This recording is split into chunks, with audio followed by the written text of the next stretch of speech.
اگر اتنا اس میں فضیلت ہوتی، معاذ اللہ سمجھانے کے لیے عرض کر رہا ہوں، تو کیوں نہیں پڑھ رہا؟ جو کام آپ کر رہے ہوتے ہیں، جو آپ کہہ رہے ہوتے ہیں، جب تک آپ روح کے ساتھ، اور یہ یاد رکھیں لفظوں کا اثر نہیں ہوتا۔ اقبال سے کہا کسی نے کہ یار میں بڑی تقریریں سنتا ہوں، فلانے کی بھی فلانے کی بھی فلانے کی بھی، سمجھ نہیں آتی، تو اقبال کہنے لگے جا کسی درد دل والے کے پاس جا کے بیٹھ، اور اس کے پاس جا کے بیٹھ جو تیرے سامنے لفظوں کا ہیر پھیر نہ کرے بلکہ اپنے اندر کا درد نکال کے تیرے آگے رکھے، جملوں کی کمی بیشی نہ کرے، الفاظ کا اتار چڑھاؤ نہ کرے، نعرے لگانے کے لیے اور نوٹوں کی جو ہے وہ واٹ کے لیے بات نہ کرے، بلکہ وہ ہم تو جائز ناجائز بھی نہیں دیکھتے، چلتا رہتا ہے سارا کچھ ہی، جا۔ اور پھر اقبال نے ایک فقرہ کہا جو بڑا خوبصورت ہے، اقبال کہنے لگے بات جو دل سے نکلتی ہے اثر رکھتی، بات جو دل سے نکلتی ہے اثر۔ اور اگلا فقرہ اس سے بھی کمال کہا، کہنے لگے پر نہیں طاقت پرواز مگر رکھتی ہے، اس کے پر نہیں ہوتے، وہ اڑتی نہیں، پر کوئی نہیں ہوتے، لیکن اللہ تعالیٰ اسے سارے زمانے میں عام کر دیتا ہے، وہ پرواز کرنے لگ جاتی ہے، پورے زمانے میں وہ ان لوگوں کے خیالات پھیل جاتے ہیں، ان کے نظریات پھیل جاتے ہیں۔ تو یاد رکھیں بچوں کو ہم لیکچر دیتے ہیں 1.5 گھنٹے کا، 2 گھنٹے کا، اس لیکچر کی بچوں کو ضرورت نہیں ہوتی۔ بچوں کو بات کرنی چاہیے 1-2، اور اس بات میں وزن ہونا چاہیے، اور آپ سب سے پہلے وہ جو آپ کہہ رہے ہو اس کا سب سے پہلے آپ نمونہ ہو، وہ چیز بچہ آپ کے کردار میں، آپ کی طبیعت میں وہ دیکھ چکا ہو۔ قرآن مجید سورہ لقمان کی آیت نمبر 17 ہے، حضرت لقمان اپنے بیٹے کو نصیحت کر رہے ہیں، باپ بیٹے کو نصیحت کر رہا تھا، باپ اپنے بیٹے کو سمجھا رہا تھا۔ میرے رب کریم کو باپ بیٹے کا سٹائل اتنا پسند آیا کہ اسے قرآن پاک میں بیان فرما دیا۔ کبھی باپ بیٹے کی گفتگو بھی کسی نے نقل کی ہے، باپ بیٹے کی گفتگو بھی کبھی کسی نے کتاب میں نوٹ کی ہے، لیکن مالک کو اتنا پسند آیا یارو، باتیں باپ بیٹے کی تھیں، اللہ نے قرآن پاک میں نازل فرما دی۔ یار اتنا خوبصورت تھا باپ بیٹے کا انداز تکلم دیکھیے، باپ بیٹے سے کہتا یا بنیا، اے میرے بیٹے، اے میرے اللہ، نہیں کیا او ادھر آئے نا، یا بنیا، اے میرے، دیکھیں لفظوں کا حسن، اے میرے بیٹے۔ اپنے حق میں قائل نہیں کیا کہ میں بوڑھا ہو گیا ہوں، بڑی محنت کی، اب تو پیسے کمایا کر، مجھے دیا کر، تجھے نہیں پتا ماں باپ کی۔ ہم سارا دیہڑی یہی ڈیوٹی کرتے ہیں، سارا دن یہی کام ہے کہ میری قدر کر، باقی سب ٹھیک ہے۔ حضرت سیدنا لقمان اپنے بیٹے کو کیا کہتے یا بنیا اقم الصلاۃ، اے میرے بیٹے نماز قائم کر، نماز قائم کر، نماز قائم کر۔ نماز قائم کرنے کا معنی یہ کہ ظاہری آداب کے ساتھ بھی پڑھ، باطنی آداب کے ساتھ بھی پڑھ۔ اور پھر حضرت لقمان بیٹے کو بٹھا کے آغوش محبت میں پیغام دیتے ہیں، کہتے ہیں نماز قائم کر۔ اور پھر یہ نہیں کہا کہ تو اپنی قبر صحیح کر، تجھے کیا لگے دوست تیرے پڑھتے ہیں کہ نہیں پڑھتے، یہ نہیں فرمایا، فرمایا اقیم الصلاۃ، نماز پڑھ، وامر بالمعروف وانہا عن المنکر، پھر تو لوگوں کو بھلائی کا حکم دے اور برائی سے منع کر۔ یہ باپ اپنے بیٹے کو نصیحت کر رہا ہے، اور پھر پتہ ہے جب کوئی بھلائی کا حکم دے برائی سے منع کرے تو اسے تکلیف بھی آتی ہے۔ پھر اپنے بیٹے کو کہنے لگے وَاصْبِرْ عَلَىٰ مَا أَصَابَكَ، اور اس رستے میں جب تیرے اوپر کوئی مصیبت آئے تو نے صبر بھی کرنا ہے، نیکی کا حکم دینے اور برائی سے منع کرنے کے رستے میں جب کوئی مصیبت آئے تو بیٹے تو نے اس پر۔ اور اب باپ اپنے بیٹے کو نصیحت کرتے ہیں، کہنے لگے بیٹے یہ تو ایسے ہی نہ سمجھا کہ نماز پڑھنا کوئی عام کام ہے، ایسے ہی نہ سمجھنا کہ لوگوں کو بھلائی کا حکم دینا کوئی عام کام ہے، یہ عام کام نہیں، اِنَّ ذَلِكَ مِنْ عَزْمِ الْأُمُورِ، فرمایا یہ بڑے حوصلے والے کام ہے، یہ بڑے حوصلے والے، بڑے ہمت والے کام ہے جو میں تمہیں بتا رہا ہوں۔ باپ اپنے بیٹے کو یہ نصیحت کر رہا ہے۔ ملا جامی نے اس کو لکھا ہے، ملا عبد الرحمن جامی کہتے ہیں سیدہ فاطمہ الزہرا کے پاس امام حسن اور حسین جب بھی جاتے تھے نا، بی بی صاحبہ یہ آیت پڑھ کے سناتی تھی، یہ آیت بی بی صاحبہ سناتی تھی کہ بیٹے نماز قائم رکھنی ہے، بھلائی کا حکم دینا ہے، برائی سے روکنا ہے، اور اس رستے میں جو مصیبت آئے گی اس پہ، اور ان ذالک من عزم الامور، بیٹے یہ معمولی کام نہیں، یہ بڑے عزم والے کام، یہ بڑے حوصلے والے۔ ماں جب ان لفظوں میں تربیت کرے، ماں جب کہے دیکھا نا میرے بھائی، ماں جب سچ کا درس دیتی ہے تو بچہ سچ ہی بولتا ہے. اور اگر اماں کہے کہ بیٹے میں بات کرنے لگی ہوں تیری دادی کو نہ پتا چلے، یہ پھپھی کے سامنے نہیں کرنی، بلکہ کئی دفعہ اماں کہے ابا آئے نا رات کو تو اس کو نہیں بتانا، اور پھر اماں ٹھیک 15 منٹ کے بعد کہ بیٹا ہمیشہ سچ ہی بولنا، تو سچ بولے گا. کیوں بولے؟ کیونکہ اس لیے کہ اماں نے اسے پہلے بتا دیا ہے کہ سچ یہ بات کرنی نہیں کسی سے، میں کر رہی ہوں پر تو نے کسی سے نہیں کرنی. تو آپ نے 3 لیکچر تو اس کو جھوٹ کے دے دیے. اب اگر آپ اسے کہیں سچ بول تو وہ بولے گا. آپ نے خود کہا کہ بیٹے یہ ٹیلی فون اٹھا، اس بندے کے پیسے دینے، اس فون سون، اس کو کہنا کہ میرے ابا جی فون گھر میں بھول گئے. پھر دروازے پہ دستک ہوئی، آپ اندر بیٹھے تھے، بچے سے کہا کہ جا کے باہر کہہ دو کہ ابا جی گھر میں موجود ہے. پھر آپ نے ٹھیک ہے 1 گھنٹے کے بعد اس کو سچ کا لیکچر دینا شروع کر دیا. بولے گا سچ؟ وہ بھی پھر جائے گا نا جب اپنے دوست کے گھر، تو ٹیلی فون ابا جی کا آئے گا تو دوست کو دے کے کہے گا ابا جی سے کہے کہ وہ ٹیلی فون میرے پاس بھول گیا، کیونکہ یہ آپ نے پٹی پڑھائی ہوئی ہے. یاد رکھیں، گھر کے اندر جب تک آپ کا کردار، آپ کا اخلاص، آپ کا درد. حضرت غوث پاک جیلانی پیر بعد میں بنے، عالم بعد میں، اگرچہ پیدائشی ولی تھے، لیکن غوث اعظم کہتے ہیں میں نے سبق استاد کے پاس بعد میں پڑھا. میں نے حضرت ابو سعید مخزومی کے ہاتھ پر بیعت بعد میں ہوا، خلافت بعد میں ملی، سارا کچھ بعد میں ہوا. پہلے دن جب گھر سے نکلا، ابا جی میرے وصال کر گئے تھے، کہتے ہیں میری ماں نے، سید زادی نے مجھے گود میں لیا اور میرا ماتھا چوم کے کہنے لگی عبد القادر ایک وعدہ میرے ساتھ کر، زندگی میں تیری زبان سے جھوٹ نہیں نکلنا چاہیے، تیری زبان سے جھوٹ ہے. اور غوث پاک فرماتے ہیں جب میری ماں میرے ساتھ یہ بات کر رہی تھی تو میری ماں رو رہی تھی، رو رہی تھی. کبھی رو کے بھی کسی نے نصیحت کی ہے بچوں کو؟ حضرت غوث اعظم رضی اللہ تعالیٰ عنہ فرماتے ہیں مجھ پر میری ماں کی بات طاری ہو گئی، طاری ہو گئی میری ماں کی بات. وہ میری ماں نے آنسوؤں کے اندر لپیٹ کر جو مجھے تحفہ دیا تھا نا سچ کا، وہ میرے ذہن پر، دل پر، روح پر چھا گیا. اور ڈاکو جب لوٹنے آئے تو 100 دینار کپڑوں میں سلا ہوا تھا. وہ کبھی کسی نے ڈاکوؤں کو بھی بتایا کہ پیسے ہیں تو لے لو؟ یہاں تو شریعت بھی بڑی ساری گنجائش دیتی ہے کہ بچاؤ اپنا مال. لیکن غوث اعظم رضی اللہ تعالیٰ عنہ فرماتے ہیں ماں نے مجھے آنسوؤں میں لپیٹ کر دیا تھا، لپیٹ کر کے سچ بولنا ہے. تو مائیں عظیم ہو تو پھر بیٹے بھی عظیم ہی ہوتے ہیں، ماں عظیم ہو تو بیٹا بھی پھر عظیم ہی ہوتا ہے. لپیٹ کر سچ کا تحفہ دیا تھا. تو سیدنا غوث پاک فرماتے ہیں جب انہوں نے آ کے کہا نا کہ تیرے پاس کیا ہے، تو میں نے کہا 100 دینار ہے. اس نے جیبیں بھی کھولی، ہاتھ بھی کھولے، جوتے بھی اتارے، پگڑی بھی کھلوائی، کوئی شے نہ نکلی. تو کہتے ہیں وہ سردار کے پاس لے گیا، کہنے لگا سردار یہ عجیب بچہ ہے، کہتا ہے 100 دینار ہے، سارا ڈھونڈ لیا ملے نہیں، تو یہ جھوٹ بول رہا ہے. تو کہتے ہیں جب اس نے کہا نا جھوٹ بول رہا ہے، تو حضرت غوث اعظم کہتے ہیں مجھے جلال آیا، غصہ. میں نے کہا خبردار یہ بات نہ میرے ساتھ آج کے بعد کرنا، میں جھوٹ نہیں بولتا، یہ میرے قریب نہیں آ سکتا، خبردار. یہاں بچوں کو غصہ تب آتا ہے جب مرضی کا برگر نہ ملے. غوث اعظم کو غصہ کب آیا؟ خبردار سارا کچھ کر، آج کے بعد یہ لفظ نہ کہنا میں جھوٹ بولتا ہوں. عبد القادر جھوٹ نہیں بول سکتا، ہو ہی نہیں سکتا. اس نے کہا پھر بتا پیسے کدھر ہیں؟ تو حضرت غوث اعظم نے بٹن کھولے اور الٹ کر کے کرتا کہنے لگے میری ماں نے سیے تھے. 12 سال کے غوث پاک، ایک روایت ہے 14 سال.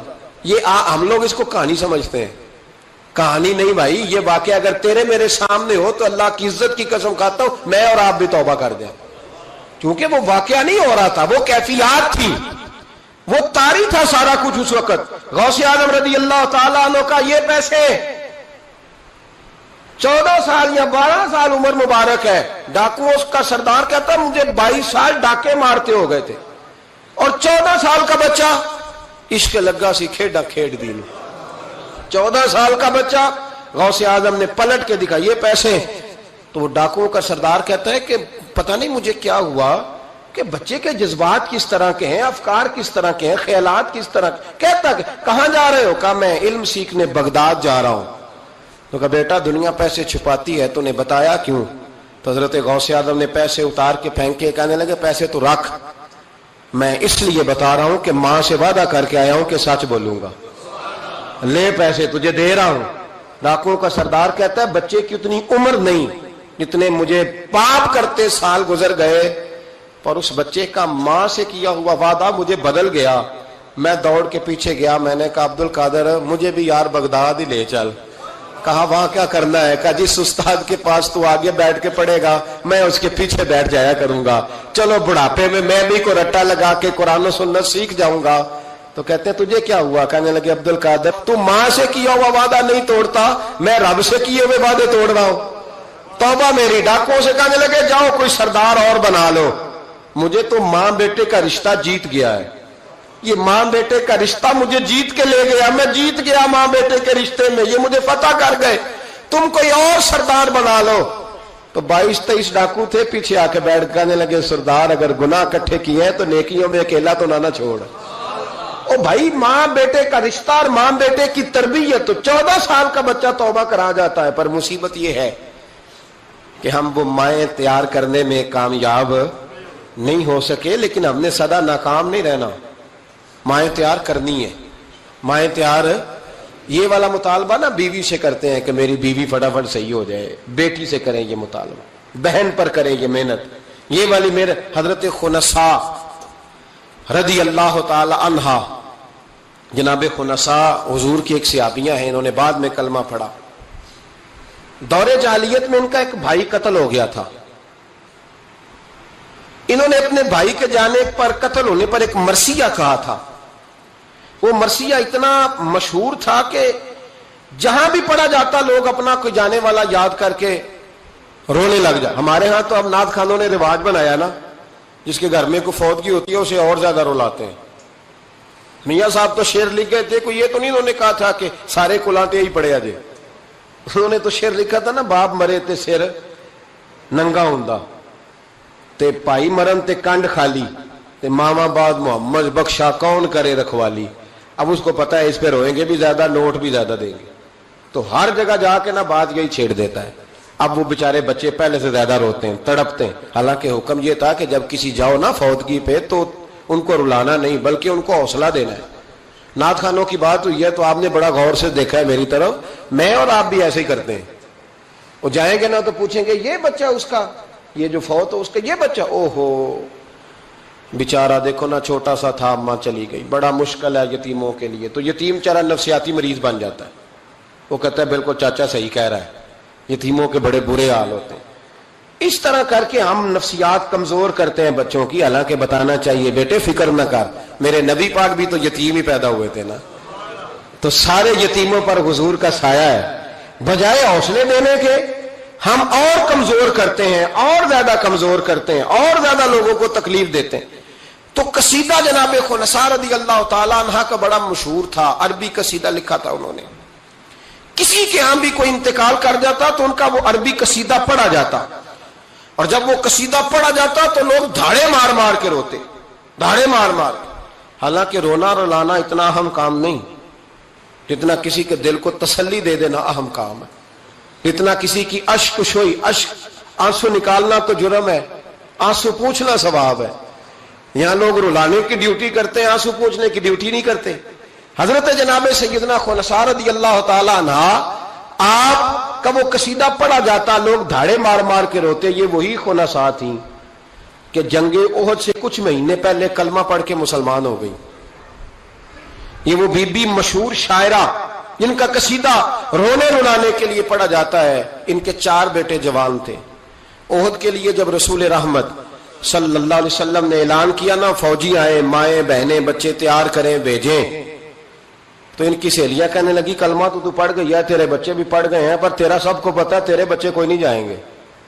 اس لیے کہ ایک بھائی کے جانے پر تو نے قصیدہ لکھا ہے تو آج تک پڑھا جا رہا ہے، تو 4 بچے کیسے تیرا نہیں جاتا. جناب خنسا چوپ ہیں. جب جنگ احد کے لیے سپاہی اور مجاہد نکلنے لگے تو 4 بیٹے لے کے چوک میں آ گئی. وہ بی بی جس کا رونا دھونا مشہور تھا، وہ اپنے بچوں کو چوک میں کھڑا کر کے ادھر دیکھو، قسم ہے مجھے اللہ کی عزت کی، میں نے تمہارے باپ کے ساتھ. یہ ماں لیکچر دے رہی ہے اور چوک میں دے رہی ہے تاکہ دنیا کو پتہ چل جائے. جناب خنسا کا خطبہ مدینے کے چوک میں، کہنے لگی مجھے اللہ کی عزت کی قسم، میں نے جاہلیت کے زمانے میں بھی تمہارے باپ کے بستر کو کبھی ناپاک نہیں کیا، کبھی ناپاک نہیں کیا. میں نے طیب اور طاہر بچے پیدا کیے، اور میں نے تمہیں اپنے سینے سے اپنے وجود کی خوراک تمہیں دی، دودھ پلایا۔ میرے بچوں، سارا زمانہ جانتا ہے کہ میں کسی کی جدائی نہیں سہ سکتی۔ میرا بھائی گیا تھا تو میرا قصیدہ ضرب المثل بن گیا، دنیا پڑھتی ہے، پر اب سنو، اب میں مسلمان ہوں، اب میں رسول پاک کا کلمہ پڑھتی ہوں۔ یاد رکھنا، جب میدان میں تیر چلے نا اور تلواریں چمکے اور نیزے برسے تو سب سے پہلے زخم میرے بچوں کو آنے چاہیے۔ بچوں کی تربیت ماں کر رہی ہے، پہلا زخم تمہیں لگے، اور پھر کہنے لگی اگر میرا دودھ پیا نا تو پھر یاد رکھنا کوئی ایک تیر بھی تمہاری پشت پہ نہیں ہونا چاہیے، جتنے بھی کھانا سینے پہ کھا کے آنا۔ کوئی مجھے یہ نہ کہے تیرے بچے بھاگ گئے تھے اور پشت پہ انہوں نے تلواریں کھائی اور زخم کھائے، اور لوگ خبردار سینے پہ تیر کھانا، خبردار جرت کا مظاہرہ کرنا۔ یہ خطبہ دے کے جناب خنساء اندر چلی گئیں، لوگ کہتے ہیں حیران رہ گئے۔ مزے کی بات یہ تھی، پھر بھی بیبیاں کہنے لگی خطبہ تو دے دیا ہے، دعا کرو اس کا کوئی بچہ شہید نہ ہو جائے۔ بڑے سخت قصیدے لکھتی ہے، شہید نہ ہو جائے، دعا کرو۔ لیکن اللہ بڑا ہی بے نیاز ہے، ان کے چاروں بچے شہید ہو گئے، چاروں۔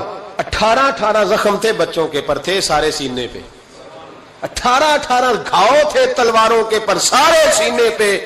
میرے محبوب احد سے واپس آئے۔ او بھائی، 4 بیٹے جس ماں کے چلے گئے، اس ماں کو تسلی کون دے؟ جناب خنساء آ کے کھڑی ہوئی تو صحابہ کہتے ہیں ہمارا خیال تھا کوئی درد والا شعر پڑے گی، رلا دے گی دنیا کو، لیکن میرے حبیب پاک نظر اٹھائی، کہا خنساء تجھے پتا ہوگا تیرے 4 بیٹے شہید ہو گئے۔ کہنے لگی حضور یہی تو دکھ ہے۔ جب کہا نا یہی دکھ ہے تو کان کھڑے ہو گئے لوگوں، حضور یہی تو دکھ ہے، یہی تو پریشانی ہے۔ محبوب نے فرمایا کیا پریشانی ہے؟ کہنے لگی حضور یہی تو پریشانی ہے، میرے 4 تھے، دل کرتا ہے میرے 14 ہوتے۔ حضور یہی تو دکھ ہے، 4 تھے، دل کرتا ہے 400 ہوتا۔ 4 کروں تیرے نام پہ جان فدا، نہ بس ایک جان 2 جہاں فدا۔ سونیا میرا 2 جہاں سے بھی نہیں جی بھرا، میں کروں کیا کروڑوں جہاں نہیں۔ کہ حضور 4 تھے، اور پھر مسجد نبی آج بھی اس ماں کی جرت کی گواہ ہے کہ ماں پوچھنے لگی سونیا میں یہ نہیں پوچھنے آئی کہ میرا کوئی بچہ ہے کہ نہیں، یہ پوچھنے آئی ہوں کہ میرے بیٹوں نے کوئی پشت پہ زخم تو نہیں کھایا؟ حضور کوئی پشت پہ زخم تو نہیں کھایا میرے بچوں نے؟ کوئی پشت پہ زخم؟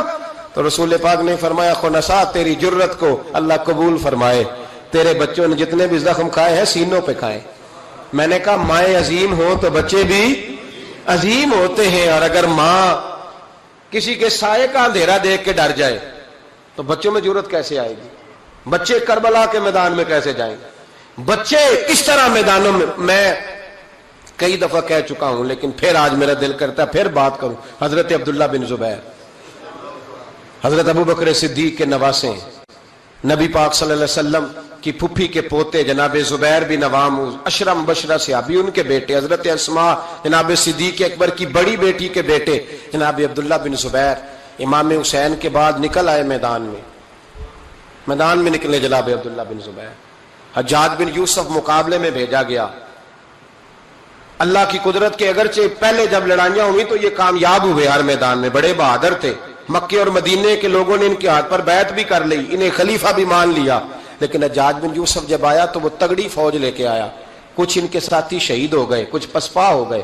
حضرت اسماء اس وقت 100 سال کی بوڑھی تھی، 100 سال کی ماں، ہاتھ کامتے ہیں، راشا ہے، آنکھوں سے نظر آنا بند ہو گیا۔ جناب عبداللہ بن زبیر ماں کے پاس دوڑے آئے، کہا ماں میں اکیلا میدان میں رہ گیا ہوں، چند ساتھی ہیں، زیادہ دیر لڑ نہیں سکتے، تیرے بڑھاپے کی بڑی فکر ہے، اماں تو کیسے میرا صدمہ برداشت کرے گی؟ ماں مجھے بتا جہاد میں رہوں یا تیری خدمت کے لیے آ جاؤں؟ تو ماں کہنے لگی عبداللہ تو میری فکر نہ کر، پہلے یہ بتا تو حق پہ ہے کہ نہیں؟ ماں کا جملہ کہتے رانائی اور ولولہ اور جہاد کا جذبہ لکھا، پہلے بتا سچا ہے کہ جھوٹا؟ جناب عبداللہ بن زبیر کہنے لگے ماں مجھے مصطفیٰ کریم کی نبوت کی قسم، اللہ کی عزت کی قسم بالکل سچا ہوں۔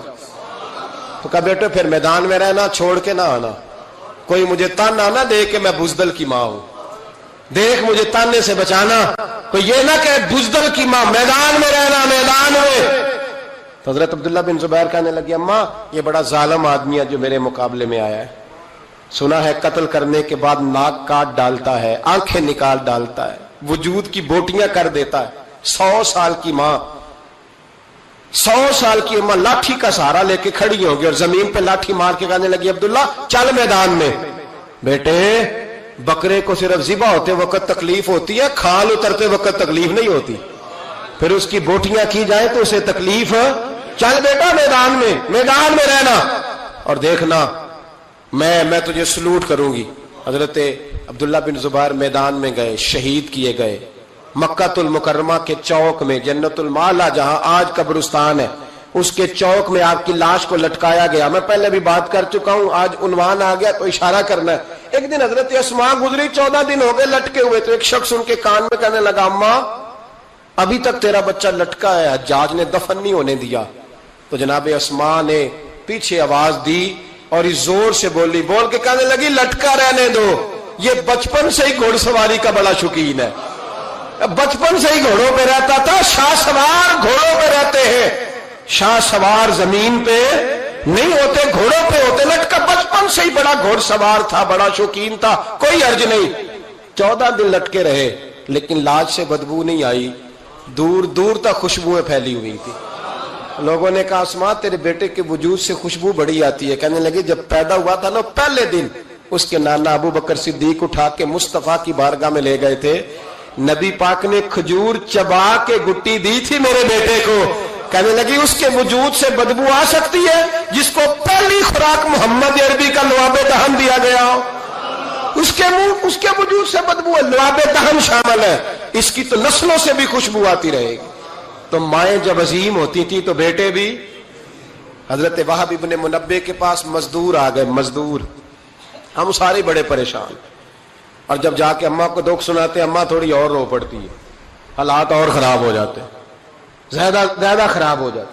حضرت سیدنا وہب ابن منبع مزدور آ کے کہنے لگے ہماری بھی کوئی زندگی ہے، ہمیں یہ پہاڑ کاٹنے پڑتے ہیں۔ تو فرمانے لگے آؤ تمہیں بنی اسرائیل کی بات نہ سناؤں، تمہارا حوصلہ بڑھ جائے گا۔ کہا سنائیے۔ کہنے لگے بنی اسرائیل کی ایک ماں کے 7 بیٹے تھے، بادشاہ نے کہا خنزیر کھانا پڑے گا، جو بچہ یورپ بھی جائے نا اسے بھی تلقین کر کے بھیجو کہ بیٹے حرام حلال کا خیال رکھنا ہے، اس لیے کہ نبی پاک علیہ السلام نے فرمایا جو گوشت حرام سے پلے گا وہ جنت میں نہیں جائے گا۔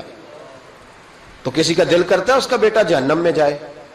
کہا خنزیر کھانا ہے، خنزیر۔ یہاں لوگ مسئلہ پوچھتے ہیں فون کر کے کہ صاحب مجبوری ہے، اب ہم نے یہاں یورپ میں آ کے سٹور بنایا تو شراب تو رکھنی پڑے گی، تو میں کہتا ہوں واپس آ جاؤ اچار سے روٹی کھانا، شراب بیچنے کی مجبوری میں بھی اجازت نہیں، مجبوری میں بھی شراب کا دھندا کرنے کی اجازت۔ آ جاؤ اچار ڈال لو۔ میری اماں تو کہا کرتی تھی کہ گرمیوں میں اچار ڈال لو اور بڑولے میں گندم ڈال لو، پھر خیر صلی اللہ سارے سال کی۔ تو آؤ اچار ڈالو، گندم ڈالو، گزارا صحیح ہوگا، کوئی حرج نہیں، لیکن شراب بیچنے کی مجبوری میں بھی اجازت۔ بول کے بتائیں، بول کے گواہی دے، شراب بیچنے کی مجبوری میں بھی اجازت ہے؟ بالکل اجازت نہیں، قطعاً اجازت نہیں۔ تو وہب ابن منبع کہنے لگے کہ ماں کو کہا گیا کہ خنزیر کا گوشت تیرے بچے نہیں کھاتے تو فساد برپا ہوتا ہے ملک کے اندر۔ بادشاہ کافر تھا تو خنزیر کھانا پڑے گا، تو ماں کہنے لگی یہ نہیں کھائیں گے۔ تو بادشاہ نے ماں کی آنکھوں کے سامنے بڑا بیٹا قتل کیا، پھر چھوٹا قتل کیا۔ وہب ابن منبع کہتے ہیں بنی اسرائیل کی اس بی بی کے سامنے 6 بیٹے قتل ہوئے، 6 بیٹے صرف کس بات پر کہ خنزیر کا گوشت کھانا ہے۔ تو ماں نے کہا نہیں، میں اپنے بچوں کو حرام کھانے کی اجازت، حالانکہ شرعی مسئلہ ہے، جان بچانے کے لیے گنجائش ہے، لیکن جو ڈٹ جائے گا وہ بڑا شہید ہوگا، اس کا درجہ پھر بڑا ہوگا۔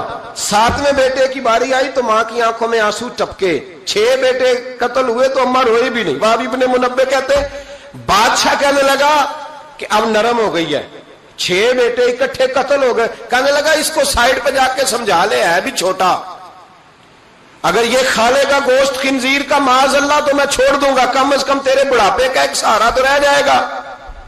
تو اماں بیٹے کو کونے میں لے گئی، جا کہنے لگی بیٹا ماں ہوں نا، ایک آنسو نکل آیا، کیا کروں، مجبور ہوں، لیکن یاد رکھنا اگر میرا دودھ پیا تو میں نے تمہیں حلال کا دودھ پلایا ہے، حرام کا لقمہ نہیں جانا چاہیے. ماں مسکراتی ہوئی بچے کو لے کے آئی تو بادشاہ کہنے لگا سمجھا دیا, کہنے لگی سمجھا دیا, وہی کرے گا جو میں نے کہہ دیا ہے, وہی کرے گا جو میں نے. تو بادشاہ نے گوشت رکھا خنزیر کا لا کے سامنے, تو بچے نے اٹھا کے گوشت بادشاہ کے منہ پہ پٹکا اور پٹک کے کہنے لگا ہمیں کمزور سمجھتا ہے, جو خدا کی توحید والے ہو وہ کمزور نہیں پڑا کرتے. کہا یہ سمجھایا تھا, کہا نہیں سمجھایا تو ذرا زیادہ تھا پر اس کے ہاتھ ہی صرف پلیٹ آئی ہے. سمجھایا تو ذرا زیادہ تھا پر صرف جو چیز ہتھے آنی تھی وہی مارنی تھی نا, تلوار اس کے قبضے میں تھی نہیں ورنہ تیری گردن اتار دیتا. تو حضرت وہاب ابن منبہ فرمانے لگے ماں بھی شہید ہو گئی اور 7واں بیٹا بھی شہید ہو گیا, لیکن کہتے ہیں وہ 7 نے جب جان دی تو پھر فوجیں آئیں, پھر انقلاب آیا, پھر وہ جو بادشاہ لوگوں کو خنزیر کھلایا کرتا تھا وہ قتل ہوا, پھر بنی اسرائیل میں انقلاب آیا. او بھائی اگر امام علی مقام رضی اللہ تعالیٰ عنہ کی اماں انہیں تیار نہ کرتی. یہ دیکھیں نا, میں اپنی بات نہیں کرتا, علامہ اقبال کہتے ہیں لوگ, اقبال کہتے ہیں فارسی کلام اقبال کا اسرار بے خودی, اقبال کہنے لگے میرے پاس لوگ آ کے کہتے ہیں حسین کے خون میں بڑا کمال ہے, تو میں کہتا ہوں نہیں, فاطمہ کے دودھ میں بڑی تاثیر ہے.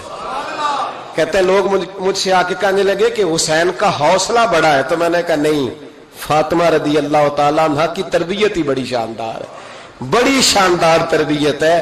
ماں فاطمہ ہو اور بیٹے حسن اور حسین نہ ہو تو یہ کیسے ہو سکتا ہے؟ یہ دلیری ہے, یہ ہمت ماں کی دی ہوئی, ماں کا دیا ہوا حوصلہ جو میدان کربلا میں لا کے کھڑا کیا. ایک بزرگ گزرے سفیان بن عینیہ, ان کی اماں نے نا اپنے بچے کو کہا جا دین سیکھ, بہت بڑے محدث ہیں.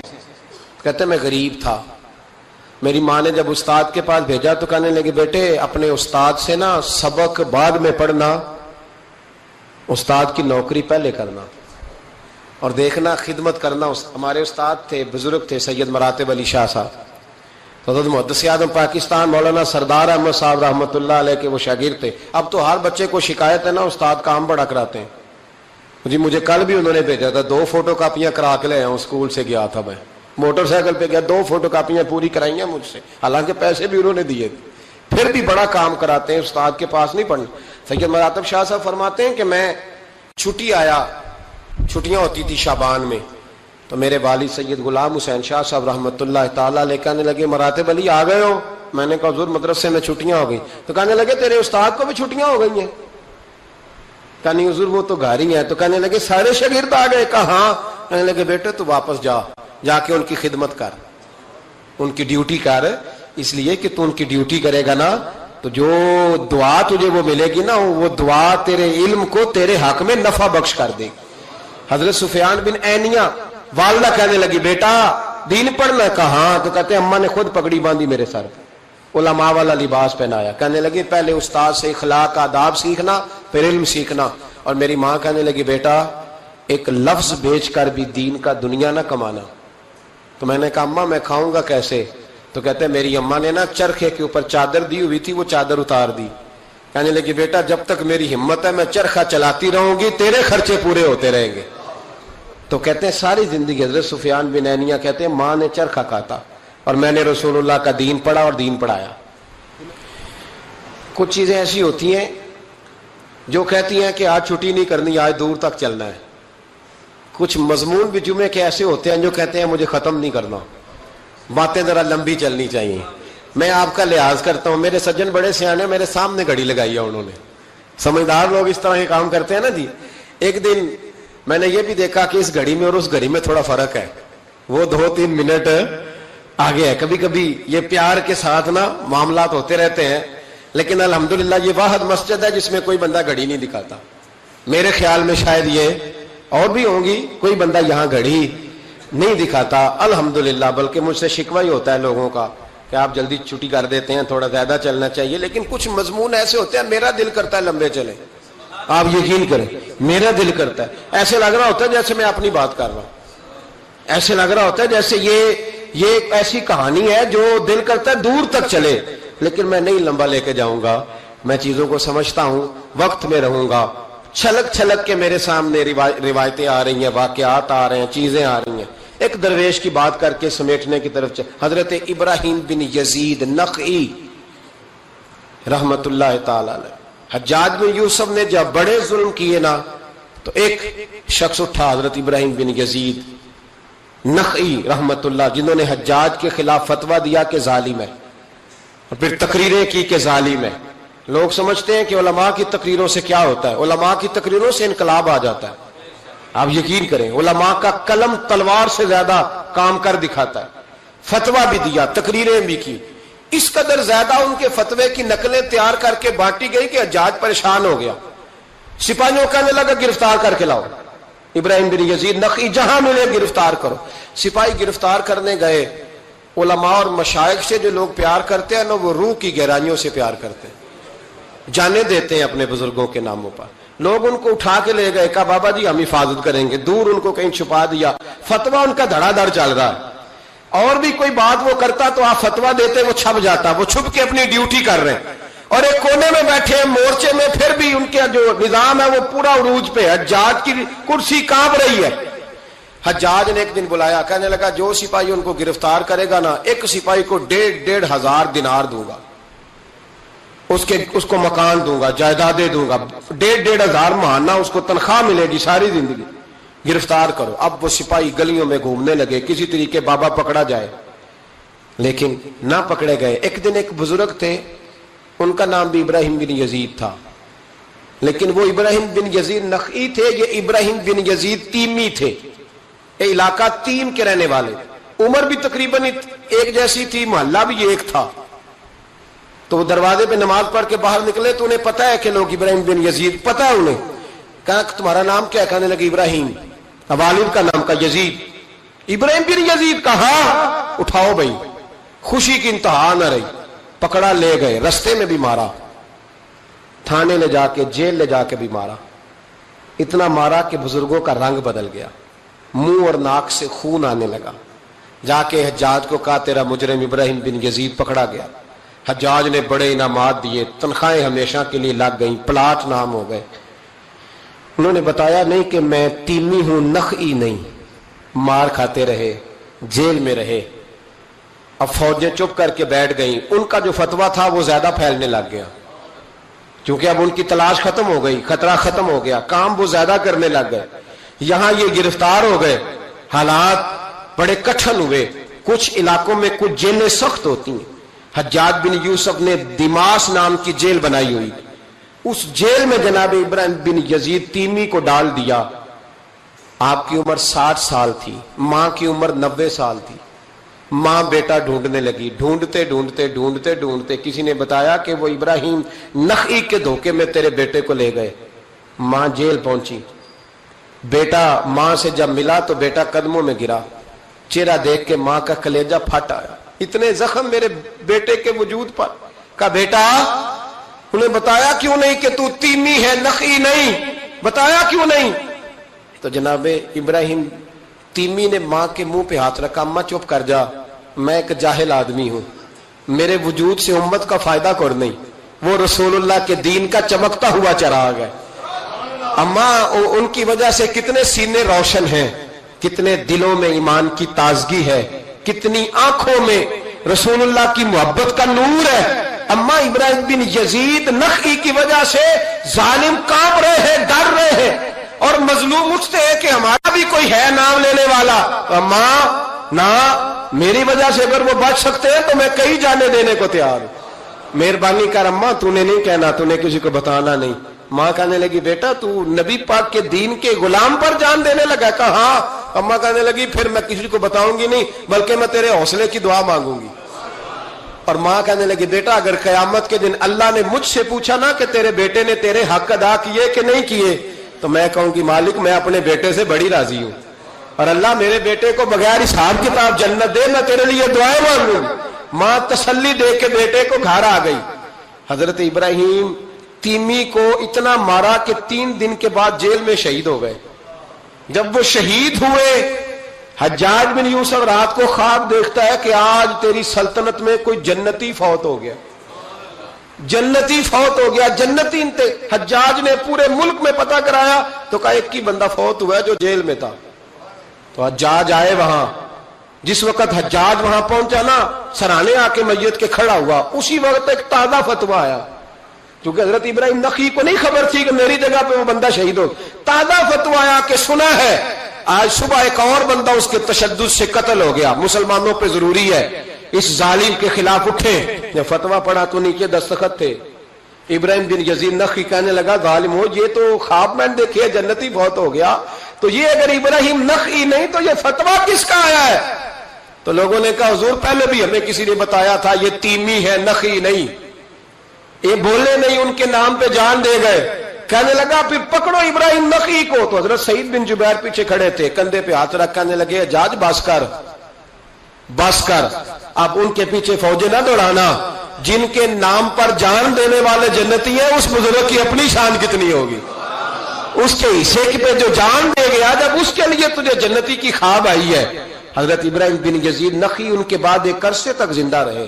تو آپ جب ہاتھ اٹھاتے تھے دعا پتہ کیا کرتے تھے؟ کہتے تھے یا اللہ ابراہیم تیمی کی ماں پہ رحم فرما, ابراہیم تیمی کی ماں پہ رحم فرما. تو لوگ کہتے حضور جان بیٹے نے دی اور دعا ماں کے لیے. فرمانے لگے جان بیٹے نے دیا پر حوصلہ اس کی اماں نے دیا ہے. جان بیٹے نے دی ہے پر اسے جان دینے کے لیے دعا اس کی مائیں عظیم ہو تو بیٹے بھی بیٹیوں کی تربیت کریں. مصطفیٰ مصطفیٰ